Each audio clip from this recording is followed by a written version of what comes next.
Hello everyone, स्वागत करता हूँ फिर से आपका इस चैनल पर। मैं नीरज आप लोगों के लिए लेकर आया हूँ रीजनिंग का सेकंड पार्ट का वीडियो। पिछले पार्ट में मैंने आप लोगों को कुछ शॉर्ट ट्रिक्स बताए थे और कुछ लर्न करने के लिए बोला था, जिसमें अल्फ़ाबेटिक सीरीज़ के ऑर्डर थे प्लस हमारे जो न्यूमेरिक वैल्यूज़ होते हैं उनके स्क्वायर थे।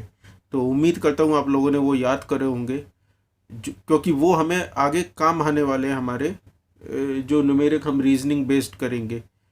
तो मैं आप लोगों को कुछ एग्जांपल्स आज यहाँ पे करके दिखाऊंगा। तो शुरू करते हैं आज का टॉपिक।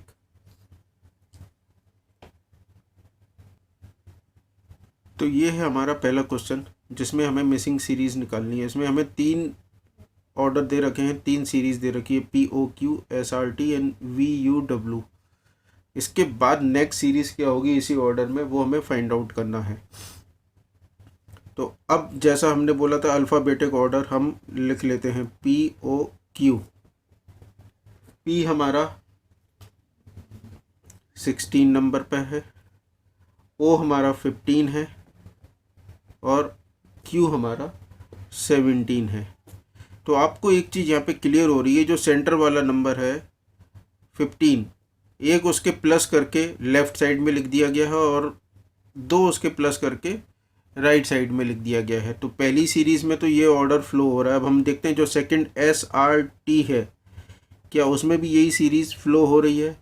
तो R का जो नंबर है वो हमारा है 18 और S का नंबर है +1 कर दें 19 और यहाँ पे +2 कर दें तो 20। तो T हमारा 20 पे है। आप इसको ऐसे देख सकते हैं, यहाँ +1 है और ये +2 है, अगेन ये +1 है और ये +2 है। तो तीसरा देखते हैं VUW। अब U की जो पोजीशन है वो हमारी है 21 और V की है हमारी 22। तो ये है +1 और W की है हमारी 23, तो ये +2। तो ये तीनों भी सीरीज़ में आ चुके हैं। लेकिन अब एक चीज़ और डिफरेंस देखिए, अगर हम यहाँ से लेके चलें तो ये +3 हो रहा है और यहाँ से लेके चलें तो ये +3 हो रहा है, और इस तरफ लेके चलें तो इधर भी +3, इधर भी +3, और अगर सेंटर वाली डिजिट को लेके चले तो +3। तो नेक्स्ट डिजिट जो आएगी वो भी +3 के साथ आएगी। तो 22 में +3 करेंगे 25 हो जाएगा, 21 में +3 करेंगे 24 हो जाएगा, और 23 में +3 करेंगे तो यहाँ पे 26 आ जाएगा। अब 26 हमारा कौन सा टर्म होता है? Z, last digit. उससे पहले 25 Y और 24 X। तो जो हमारा आंसर होगा यहाँ पे वो होगा YXZ। अब हम करेंगे सेकंड क्वेश्चन। सेकंड क्वेश्चन में अब देखिए हमें एक सीरीज़ दी हुई है ABDEF, फिर HIJ के बीच में क्वेश्चन मार्क है, मतलब वो सीरीज़ हमें फाइंड आउट करनी है, और उसके बाद लास्ट सीरीज़ दी हुई है STUVWX। तो अब आप यहाँ पे ध्यान दीजिएगा, दो तरह की सीरीज़ चल रही है यहाँ पे। पहले में हमने 2 डिजिट यूज़ करे या 2 अल्फ़ाबेट लिए, फिर उसके बाद 3 अल्फ़ाबेट आए, फिर 4 आए। तो जो अब ये नेक्स्ट क्वेश्चन मार्क वाला सीरीज़ है या ये यहाँ पे पार्ट आएगा, ये हमारे 5 का होगा, और इसके बाद नेक्स्ट देखिए वो 6 अल्फ़ाबेट यहाँ पे यूज़ हो रहे हैं। तो यहाँ पे हमारे 5 अल्फ़ाबेट आएंगे, ये तो क्लियर हो गया। दूसरा, अब देखिए ए की पोजीशन है 1 और बी की पोजीशन है 2, 1 और 2 क्लियर हो गया। अब डी की पोजीशन है यहाँ पे 4, E5, F6, H8, I9, J10, K11। तो इससे एक सीरीज तो ये क्लियर हो रहा है। 1 2 के बाद यहाँ पे गैप आ रहा है 3 का, 3 मिसिंग है, मतलब 3 इन्होंने छोड़ दिया। देन 4 5 6 कंटिन्यू करे, 7 मिसिंग, 8 9 10 11 फिर कंटिन्यू हो गए। तो अब जो नेक्स्ट मिसिंग होगा वो होगा 12, 12 हमें छोड़ देना है। तो 8 H हो गया, I J K, 12 पे L आता है, L हम छोड़ देंगे। तो क्या लिखेंगे? M N O P Q। मतलब 13, 14, 15, 16, 17। ये देखिए MNOPQ, ये सीरीज़ हमारी आ गई। इसको हम मैच कर लेते ये सही है कि नहीं है। तो 12 हमारा मिसिंग था, 12 हमें स्किप करना था, 12 स्किप कर दिया। 13 पे M है, 14 पे N है, 15 पे O, 16 P, Q, 17। तो जो नेक्स्ट स्किप होगा वो नंबर या अल्फ़ाबेट का सीरियल नंबर है 18। 18 हमने स्किप कर दिया। और अब हम इसको देखते हैं S हमारा होता है 19, T20, U21, V22, W23 और X24। तो ये देखिए ये सीरीज़ पूरी हो गई। यहाँ पे T, U, V, W, X और ये 19 है तो ये हमारा S हो गया। तो आप देखिए STUVWX, तो ये सीरीज़ फुलफ़िल हो गई। तो जो हमारा सही आंसर जो हमें चाहिए था वो है MNOPQ। अब आप लोगों से उम्मीद करता हूँ कि अगर आप लोगों को ये समझ में नहीं आ रहे हैं तो आप लोग कमेंट में रिप्लाई कर दीजिए, और अगर आप लोगों को समझ में आ रहे हैं और बिल्कुल क्लियर हैं, क्योंकि ये क्वेश्चन भी सिंपल थे, बहुत टफ नहीं था, लेकिन अगर फिर भी कोई डाउट होता तो आप लोग कमेंट्स में रिप्लाई कर सकते हैं। अब नेक्स्ट क्वेश्चन शुरू करेंगे। तो अब हम शुरू करेंगे थर्ड क्वेश्चन। थर्ड क्वेश्चन में हमें इन्होंने मतलब क्वेश्चन में एक वर्ड दिया हुआ है जिसमें कुछ अल्फ़ाबेट्स हैं, और पूछा है कि इस अल्फ़ाबेट में कितने ऐसे लेटर उस कंडीशंस को फॉलो कर रहे हैं, मतलब उनके बीच में उतने ही वर्ड हैं जितने अल्फ़ाबेट सीरीज़ में होते हैं। मतलब अल्फ़ाबेट सीरीज़ में मान लीजिए A और D अगर लिखा हुआ है तो A और D के बीच में B और C होता है। तो यहाँ पे भी वो उस सीरीज़ को फॉलो कर रहे हैं कि A और D के बीच में दो वर्ड हैं, दो अल्फ़ाबेट्स हैं। तो हम चेक कर लेते दोबारा। तो इसके लिए हम इसको नीचे लिख लेते हैं ARCHDEACON। अब हम स्टार्टिंग करते हैं A से। ABC मीन्स ये सीरीज़ को फुलफ़िल कर रहा है। तो एक हमारा जो सेट हो गया पहला वो हो गया ABC। अब हम आगे देखते हैं RC मतलब इनमें बहुत ज़्यादा गैप होता है, तो RC कंटिन्यूस सीरीज़ के वर्ड नहीं है। CH नहीं है, HD नहीं है, DE है, यस DE सीरीज़ में आते हैं और कंटिन्यूस सीरीज़ में आते हैं। तो D की पोजीशन 4 है, E की 5th है, तो सेम लोकेशन पे आए हैं, सेम पोजीशन पे हैं। इसके बाद हम आगे चलते हैं। EAC नहीं, AC ये भी नहीं। तो अब क्या हो सकता है, अब आगे देखते हैं। यहाँ से देखते हैं H, क्योंकि यहाँ तक तो कोई सीरीज़ नहीं मिल रही। अब H से देखते हैं। H के बाद क्या आता है, IJKLMN। हाँ, तो ये हमारा ऑर्डर मिल रहा है, H से लेके N तक वो मिल रहा है। अब हम देखते हैं EAC, लेकिन अगर हम इसको देखें CDE, हाँ तो ये CDE के बीच में एक वर्ड आता है, एक अल्फ़ाबेट आता है, और वो कंडीशंस यहाँ भी फुलफ़िल हो रही है। तो हमारे पास टोटल सेट कितने आ गए इसमें, 4। तो इस तरह के रीजनिंग के क्वेश्चंस भी आ सकते हैं कि हमें सीरीज़ फाइंड आउट करनी होती है। इसमें ज़रूरी नहीं है कि ABC लिखा है तो ABC हो, लेकिन जो ऑर्डर है A और C उनके बीच में अगर एक अल्फ़ाबेट आना है तो एक अल्फ़ाबेट यहाँ भी आ रहा है, जैसे R आ रहा है। तो A और C उस कंडीशंस को फुलफ़िल कर रहे हैं जो वो अल्फ़ाबेटिक ऑर्डर में इंग्लिश अल्फ़ाबेट में करते हैं। ऐसे H से N को अगर हम देखेंगे तो इसके बीच में 1 2 3 4 5 लेटर्स आ रहे हैं, 5 अल्फ़ाबेट आ रहे हैं, और ऐसे ही उनकी इंग्लिश अल्फ़ाबेट में उनके बीच में 5 अल्फ़ाबेट आते हैं, क्योंकि H की पोजीशन होती है हमारी 8 और N की पोजीशन होती है 14। तो इनके बीच में 5 लेटर्स आ जाते हैं, 9 10 11 12 13। तो ये देख लीजिए, ये यहाँ पे कंडीशन फुलफ़िल हो रही है।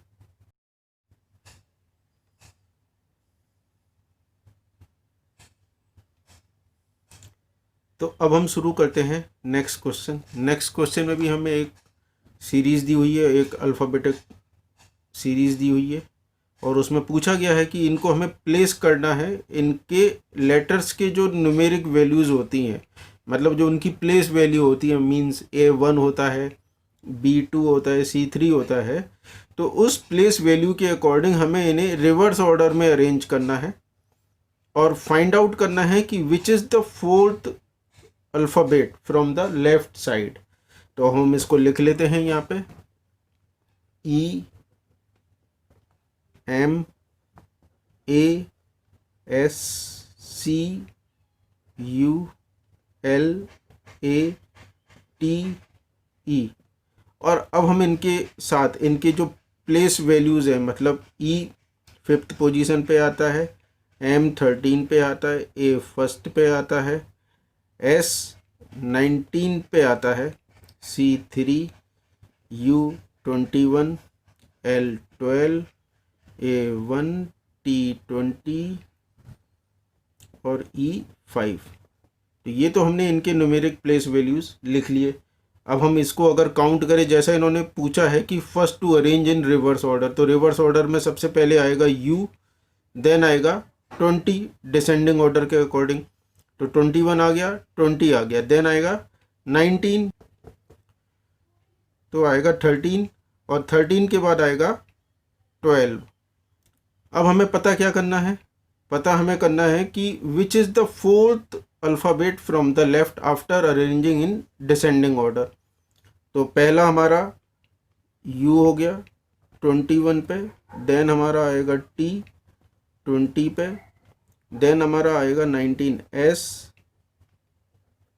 और इसके बाद आएगा M 13 पे, देन आएगा L 12 पे। तो हमें निकालना है हमारा फोर्थ अल्फ़ाबेटिक ऑर्डर में कौन सा लेटर आएगा, कौन सा अल्फ़ाबेट आएगा। तो हमारा आंसर है M, which is on 13th position. तो हमारा सही आंसर है M। M is the right answer. अब हम करते हैं नेक्स्ट क्वेश्चन। नेक्स्ट क्वेश्चन में भी हमें अल्फ़ाबेटिक सीरीज़ दी गई है और इसमें हमें फाइंड आउट करना है कि इन पांचों में से कौन सा सेम ऑर्डर को फॉलो नहीं कर रहा है। मतलब इन पांचों में से चार तो ऐसे हैं जो सेम कंडीशंस को फॉलो कर रहे हैं, लेकिन एक ऐसा है जो उस कंडीशन को फॉलो नहीं कर रहा है। तो इस तरह के क्वेश्चंस में हमारा 80% काम हमारी जो न्यूमेरिक वैल्यूज़, जो प्लेस वैल्यू होते हैं, जो मैंने आप लोगों को बोला था याद करके रखिएगा, वो सॉल्व कर देते हैं। तो अब हम देखते हैं N की पोजीशन क्या होती है। N की पोजीशन होती है 14, P की पोजीशन होती है 16 और G की पोजीशन होती है 7। नेक्स्ट है R T B। R की पोजीशन है 18, T की पोजीशन है 20 और B की पोजीशन है 2। K L C, K की पोजीशन 11, L की पोजीशन 12 और C की पोजीशन 3। हमारा J L C, J की पोजीशन 10, L की पोजीशन 12 और C की पोजीशन 3। और Q S J, Q की पोजीशन है 17, S की पोजीशन 19 और J की पोजीशन 10। अब हम इसको देखें यहाँ पे, तो 14 + 2 16, लेकिन 16 और 7 -9, ये कंडीशन अभी हम आगे और देखते हैं कि बाकी सब में फॉलो हो रही है। 18 + 2 20, 20 - 18, मतलब ये दोनों कंडीशन यहाँ पे मैच नहीं करी। नेक्स्ट में देखते हैं 11 + 1, ये यहाँ पे तो 2 का गैप चल रहा था, यहाँ पे 1 का गैप आ गया, लेकिन 12 - 9 आ गया, अगेन यहाँ पे 9 का गैप, यहाँ पे 18 का गैप, यहाँ पे 9 का गैप। अब ये देखते हैं 10 + 2 12 - 9 = 3, 17 +2 और 19 - 9 10। तो अब हम यहाँ पे एक चीज़ देख सकते हैं, ये तो चल रहा है +2 और ये चल रहा है -9 -9। ये यहाँ पे +1 है और ये वाला +2 है, ये +2 है और ये -18 है, ये +2 है और ये -9 है। अगेन यहाँ पे ये +2 है, -9 है। तो अब हम देखें -9 के यहाँ पे 1 2 3 4 ऑर्डर आ गए, लेकिन जहाँ पे ये 9 आ रहा है यहाँ पे ये +1 आ गया, क्योंकि बाकी सब में +2 है। तो ये वाली जो सीरीज़ है या तो यहाँ पे ब्रेक हो रही है या फिर यहाँ पे ब्रेक हो रही है, क्योंकि +2 के साथ यहाँ पे -18 आ रहा है, लेकिन बाकी सब में -9 आ रहा है। तो मतलब कहीं ना कहीं कुछ ऐसा कॉम्बिनेशन इन्होंने इस क्वेश्चन में यूज़ करा है जो थोड़ा हटके है। तो अब हम देखते हैं क्या होता है। देखिएगा, अब ध्यान दीजिएगा, यहाँ पे 14 + 2 16 ये सही है। 1 + 6 = 7। तो 7 की पोजीशन पे क्या है, जी, ये यहाँ पे अभी तो सही आ रहा है, ठीक है। अब हम देखते हैं RTV +2 सही है, 18 और 20 की पोजीशन सही है। अब हम इसको देखें, क्योंकि यहीं पे गड़बड़ हो रही थी हमारी, -18 आ रहा था, तो क्या हम 2 और 0 को ऐड करें? 2 हो रहा है, यस 2, और जो B है वो सेकंड नंबर का अल्फ़ाबेट है, ये यहाँ पे मैच हो गया अभी, जो पहले मैच नहीं हो रहा था। अब हम नेक्स्ट पे जाते हैं, यहाँ पे तो +1 का गैप है, तो जो इन दोनों से मैच ही नहीं हो रहा, तो इस सीरीज़ को तो हम ड्रॉप कर देते हैं। नेक्स्ट में देखते हैं, नेक्स्ट में क्या वो कंडीशन फुलफिल हो रही है। 10 + 2 = 12 और 1 और 2 को ऐड करा तो क्या आ रहा है, 3। यस, ये यहाँ पे भी मैच हो रही है, क्योंकि C की पोजीशन है 3rd अल्फ़ाबेटिक ऑर्डर में। QSJ अगेन 17 + 2 = 19 और 1 और 9 क्या होता है, 10, और J की पोजीशन क्या है, 10। तो ये हमारे जो 4 क्वेश्चन हैं, 4 series, NPG, RTV, JLC and QSJ, ये हमारे चारों इस क्वेश्चन में जो दी गई सीरीज़ का ऑर्डर उसको फुलफ़िल कर रहे हैं, और हमारा जो KLC वाला है वो इसको फुलफ़िल नहीं कर रहा है। तो जो हमारा आंसर आएगा कि जो इस सीरीज़ को फुलफ़िल नहीं कर रहा, डेट इज़ KLC। तो ये हमारा KLC यहाँ पे सही आंसर है जो हमें फाइंड आउट करना था। तो अब हम शुरू करते हैं नेक्स्ट क्वेश्चन। नेक्स्ट क्वेश्चन में हमें न्यूमेरिक सीरीज़ दी हुई है, और न्यूमेरिक सीरीज़ में इन्होंने बोला हमें कि अगर ये 10 डिजिट की न्यूमेरिक सीरीज़ है, और बोला है कि अगर हम फर्स्ट डिजिट को 6th वाले प्लेस पे जो डिजिट है उससे रिप्लेस करते हैं, इंटरचेंज करते हैं, मतलब जो फर्स्ट प्लेस पे वो 6th पे पहुंच जाएगा, जो 6th पे वो फर्स्ट पे आ जाएगा। देन इन्होंने बोला ऐसा ही 2nd और 7th वाले के साथ करते हैं, एंड सो ऑन, मतलब एक एक करके नेक्स्ट डिजिट उसके अगली नेक्स्ट डिजिट से रिप्लेस होती रहेगी। तो अब हमें फाइंड आउट करना है कि after rearrangement 6th position right side से कौन सा न्यूमेरिक डिजिट वहाँ पे हमें मिलेगा। तो अब हम इसको लिख लेते हैं, 1 7 एज इट इज़ ऑर्डर में लिख लेते हैं, 6 4 9 2 4 5 3 0। ये हमने नोट डाउन कर लिया। अब इन्होंने जैसा बोला है हम इसको यहाँ पे इंटरचेंज करते हैं।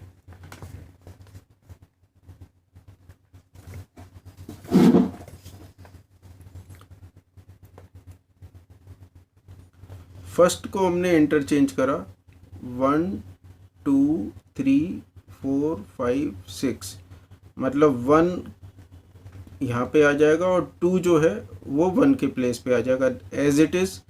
7 जो है वो 4 के साथ इंटरचेंज हो जाएगा। अब ये जो 6 है वो 5 के साथ इंटरचेंज हो जाएगा, और ये जो 4 है वो 3 के साथ इंटरचेंज हो जाएगा, और ये जो 9 है वो 0 के साथ इंटरचेंज हो जाएगा। तो अब हमें इन्होंने दिया है राइट साइड, हमारा राइट साइड ये है, हम राइट साइड से गिनेंगे, हमें 6th पोजीशन चाहिए। तो हम राइट साइड से गिनना शुरू करते हैं, 1 2 3 4 5 6। तो अब हमारा 0 किसके साथ रिप्लेस हो रहा है, 9 के साथ। तो हमारा राइट आंसर क्या होगा? 0। Answer is 0। यही हमें फाइंड आउट करना था। ज़रूरी नहीं है कि हम इसको पूरा पूरा एज इट इज़ चेंज करें कि सबको दोबारा लिखा। हमने सिर्फ वहाँ पे सिंबल से इंडिकेट से मार्क कर दिया कि 9 इज़ इंटरचेंज विद 0, और सो अब हम 0 की पोजीशन नहीं क्या हो जाएगी? 6th position from the right side. तो हमारा सही आंसर क्या हो जाएगा? 0, जैसा क्वेश्चन में पूछा गया है। अब हम करेंगे नेक्स्ट क्वेश्चन। तो अब हम शुरू करते हैं नेक्स्ट क्वेश्चन। नेक्स्ट क्वेश्चन में भी हमें अल्फ़ाबेटिक सीरीज़ दी गई है 4, और हमें फाइंड आउट करना है कि कौन सा उसमें से इस दी हुई सीरीज़ को फॉलो कर रहा है। अभी तक हम उसमें से जो हमने पिछले क्वेश्चंस करे उसमें से हमें एक सीरीज़ को अलग करना था कि वो उन सीरीज़ से मैच नहीं कर रही है, लेकिन अब हमें इसमें फाइंड आउट करना है कि कौन सी ऐसी सीरीज़ है जो दी हुई कंडीशंस के साथ फॉलो कर रही है। तो कंडीशन क्या है कि फर्स्ट एंड सेकंड नंबर के जो डिजिट है या अल्फ़ाबेट है उसके अंदर 1 का गैप होना चाहिए। देन नेक्स्ट वाले में 2 का गैप होना चाहिए। फिर उसके अगले अल्फ़ाबेट में कंपेयर करें तो वहाँ पे 3 का, और उसके नेक्स्ट में 4 का गैप होना चाहिए। ये कौन सा फॉलो कर रहा है? तो हम इसमें देखिएगा, जैसा मैंने आपको बोला था स्टार्टिंग में कि अगर हम इनके अल्फ़ाबेटिक सीरीज़ सीक्वेंस नंबर याद रख लेते हैं सीरीज़ के, तो हमें बहुत इजी हो जाएगा। तो सी का क्या हो जाता है? 3, ई का क्या हो जाता है? 5, एच का क्या हो जाता है? 8, एल का 12, और क्यू 17। ठीक है। एक्स की हमारी पोजीशन है 24, डब्ल्यू की है हमारी 23, ये तो माइनस में चली गई। टी की पोजीशन है हमारी 20, आर की पोजीशन है 19, ये सारे रिवर्स ऑर्डर में जा रहे हैं, और क्यू की पोजीशन है 17। अब नेक्स्ट देख लेते हैं। सी की पोजीशन है 3, डी की 4, एफ 6, आई 9, और एल 12, क्यू 17, एल 12। ये तो यही कंडीशंस डिस फॉलो हो गई, फॉलो नहीं कर रही है। एच 8, ई 5, और सी 3। तो अब हम एक एक करके सबके सीक्वेंस मैच कर लेते हैं। 2, मतलब इनके बीच में जो एक गैप है वो कितनी डिजिट का है? 1 का है। डिफरेंस 2 का है, लेकिन इनके बीच में कितनी डिजिट आ रही हैं? 1। वैसे ही यहाँ पे बोला गया था कि इनके बीच में एक स्किप हुआ होगा। यस, इनके बीच में 4 स्किप हुआ है। देन 5 से 8 के बीच में क्या स्किप हुआ है? 6 और 7 स्किप हुआ है। 8 से 12 के बीच में 9, 10, 11, तो ये यहाँ पे क्या स्किप हुए हैं? 3 स्किप हुए हैं। और 12 से 17 के बीच में कितने स्किप हुए हैं? 13, 14, 15, 16। और इन चारों में से कोई ही एक ऐसा वर्ड सीरीज थी जो इसको फॉलो कर रहे हैं, तो वो आंसर पहले में ही मिल गया है। क्योंकि हम बाकी सीरीज देख रहे हैं, वो तो एक तो नेगेटिव ट्रेंड की तरफ जा रही है, माइनस में जा रही है ये वाली। फिर इसमें कंटिन्यूस सीरीज आ गई, यहाँ तो एक भी स्किप नहीं हुआ। नेक्स्ट डिजिट ये सी के बाद डी, फिर यहाँ पे एक स्किप हुआ, फिर यहाँ पे 3, फिर यहाँ पे 2 हुए हैं, और यहाँ पे 3। तो ये भी कंडीशंस फॉलो नहीं हो रही है, ये भी फॉलो नहीं हो रही है, और ये फिर अगेन माइनस की तरफ जा रहा है, तो ये भी फॉलो नहीं हो रही है। तो जो हमारा सही आंसर है वो हमारा आंसर है फर्स्ट वाला, जिसमें CEHLQ ये हमें दिया है। तो अगर आप लोगों को अभी तक समझाए गए क्वेश्चंस में से कुछ भी समझ में नहीं आ रहा है, तो आप पर्टिकुलर क्वेश्चंस की हेडिंग के साथ आप रिप्लाई कर सकते हैं, कमेंट कर सकते हैं, और अच्छे क्लैरिफिकेशंस दिए जाएंगे। अगर आपको नहीं आ रहा है तो डिटेल उसको समझाया जाएगा।